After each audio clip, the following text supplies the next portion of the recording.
नहमदुहु व नुसल्ली अला रसूलिहिल करीम। मुअज़्ज़िज़ सामिईन व नाज़रीन, अस्सलामु अलैकुम व रहमतुल्लाहि व बरकातुहू। दोस्तों, अमलियात और वज़ाइफ की वीडियोज़ का हमारा सिलसिला शुरू है और उसी सिलसिले की एक और वीडियो हम आपकी खिदमत में लाए हैं। दोस्तों, जैसा कि आपने थंबनेल के अंदर पढ़ लिया है कि आज की वीडियो का उन्वान है कि दफनशुदा तावीज़ात वगैरह को हम कैसे निकालें, अगर मिल जाए तो हम उसको एक्सपोज़ कैसे करें, उनका असर ख़त्म कैसे करें। क्योंकि हमारे यहाँ माइंड सेट ये मौजूद है कि तावीज़ात को पहले निकाल लेना चाहिए, दफनशुदा तावीज़ है या जिस किस्म का जिस चीज़ के ऊपर जादू किया हुआ है हम उसको निकालें, फिर उसका असर ख़त्म करें, तब ये असर ख़त्म होता है।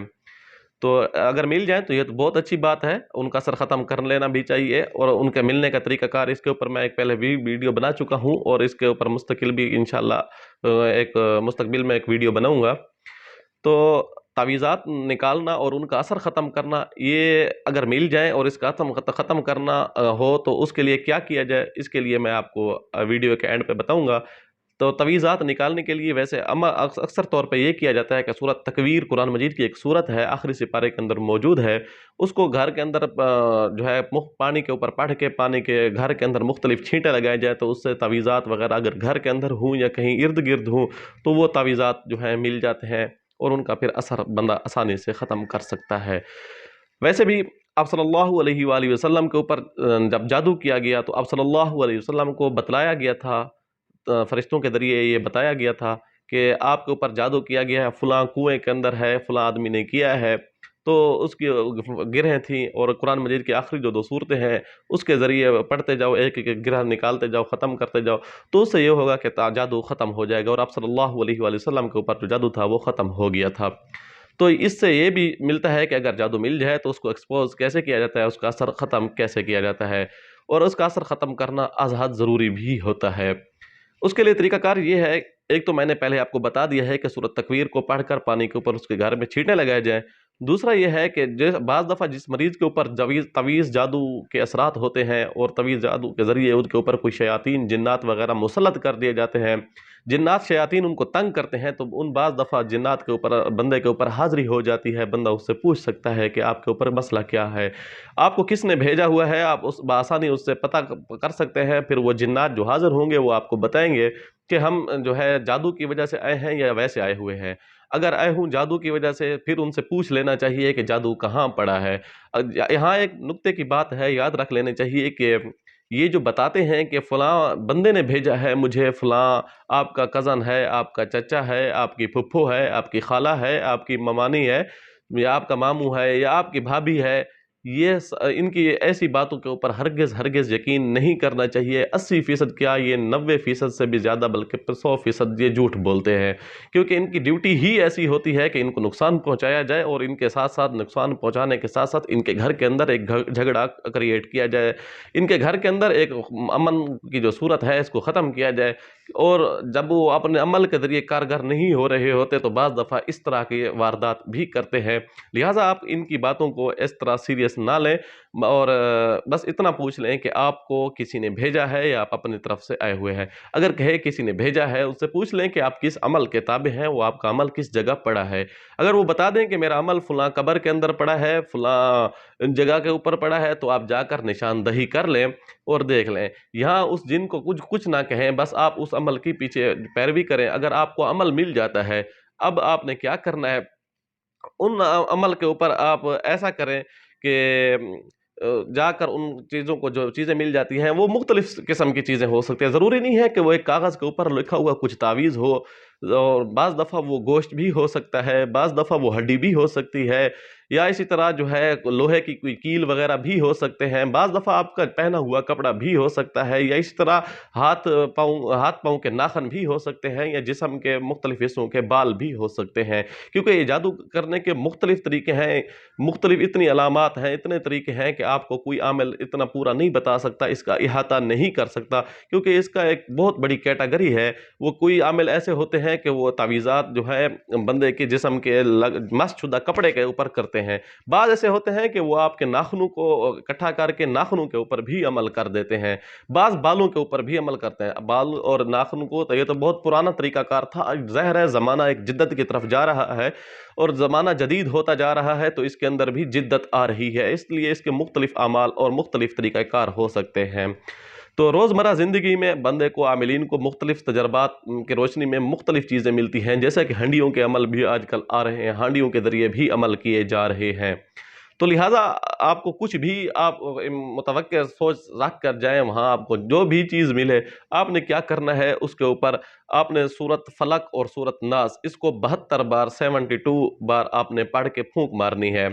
اور پھونک مار کے اس کو کیا کرنا ہے، جس جگہ پڑا ہے اس جگہ سے اٹھا کے، یاد رکھیے جو بندہ اٹھانے جائے گا، جو بندہ وہاں سے اس چیز کو پک کرے گا، اس کے لیے یہ ضروری ہے کہ وہ 7 بار سورۃ فاتحہ، 7 بار آیت الکرسی، 7 بار چاروں کل پڑھ کے اپنے ہاتھوں پہ پھونک مار لے، ہاتھوں کو پھر پورے وجود کے اوپر، پورے جسم کے اوپر پھیر لے، یہ اس نیت سے پھیرے کہ مجھے ان کلام پاک کی وجہ سے میرے جسم کو حسار لگ رہی ہے، کڑا لگ رہا ہے۔ پھر اس کے بعد جا کر وہ تعویذ وغیرہ جو بھی چیز آپ کو میسر آئے اس کے اوپر آپ نے یہ چیز پڑھنی ہے، بعد میں اٹھانا ہے۔ جب ایک بار آپ اٹھا لیں گے پھر اس کے اوپر 33 آیات منزل اگر آپ کو آسانی سے آتی ہو ٹھیک، نہیں تو نہیں آتی، کوئی حرج نہیں ہے، آپ نے پھر یہی عمل کرنا ہے، 7 بار سورۃ فاتحہ، 7 بار آیت الکرسی، 7 بار چاروں قل یا ایھا الکافرون، قل ھو اللہ احد، قل اعوذ برب الفلق، قل اعوذ برب الناس۔ آپ نے ان سارے اعمال کو پڑھ کے آپ نے کیا کرنا ہے، پھر اس کو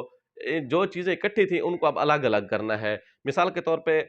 اب تعویذ ہے، تعویذات کے ساتھ کوئی لوہا رکھا ہوا ہے، یا اسی طرح نمک رکھا ہوا ہے، یا کچھ کپڑوں کے مخصوص حصے رکھے ہوئے ہیں، یا کوئی، تو تعویذوں کو الگ کر دیں، ان کپڑوں کو الگ کر دیں، اور نمک کو الگ کر دیں، بال رکھے ہوئے ہیں ان کو الگ کر دیں۔ اب آپ نے کیا کرنا ہے، ایک ایک چیز کو آپ نے نہر کے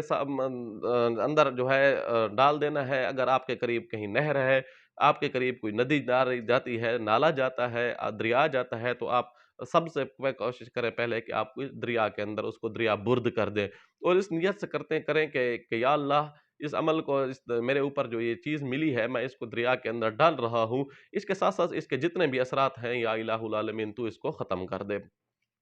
یہ تو ٹھیک ہے اگر آپ کو تعویذ مل جائے۔ اب اگلی بات یہ ہے کہ اگر آپ کو تعویذ نہیں ملتے، آپ کے اوپر کیا ہوا جادو آپ کو نہیں مل رہا، وہ کہ ایسی جگہ رکھا ہوا ہے کہ آپ کی رسائی وہاں تک نہیں ہو سکتی، تو وہاں بھی آپ کو پریشان ہونے کی کوئی ضرورت نہیں ہے۔ اللہ تبارک و تعالیٰ نے ہمیں لاوارث نہیں چھوڑا، اس شریعت نے ہمیں لاوارث نہیں چھوڑا۔ اس کے لیے یہ ہے کہ آپ 33 آیات منزل جو ہے اس کا ورد جاری رکھیں۔ 33 آیات منزل نہیں آتی کوئی بات نہیں، سورۃ فاتحہ، آیت الکرسی، سورۃ قل یا ایھا الکافرون، قل ھو اللہ احد، قل اعوذ برب الفلق، قل اعوذ برب الناس، اس کو آپ نے کیا کرنا ہے، 7 بار صبح، 7 بار شام، اس کو آپ نے پڑھنا ہے، اور پڑھ کے ہاتھوں پہ پھونک مار کے اپنے جسم کے اوپر صبح بھی پھیر لیا کریں، اس نیت سے پھیریں کہ اس کلام پاک کی برکت سے میرے جسم کو کڑا لگ رہا ہے، میرے جسم کو حسار لگ رہی ہے۔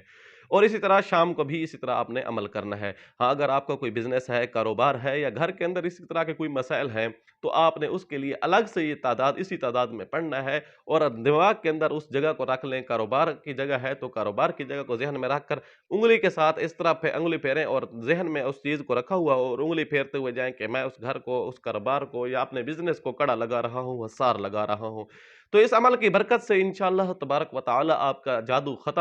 صرف ختم نہیں ہوگا، بلکہ وہ آئندہ کے لیے آپ خود، آپ کا گھر، آپ کا بزنس، آپ کا کاروبار اس سے محفوظ اور معمور رہے گا۔ اگر بعض دفعہ ایسے ہوتا ہے کہ بعض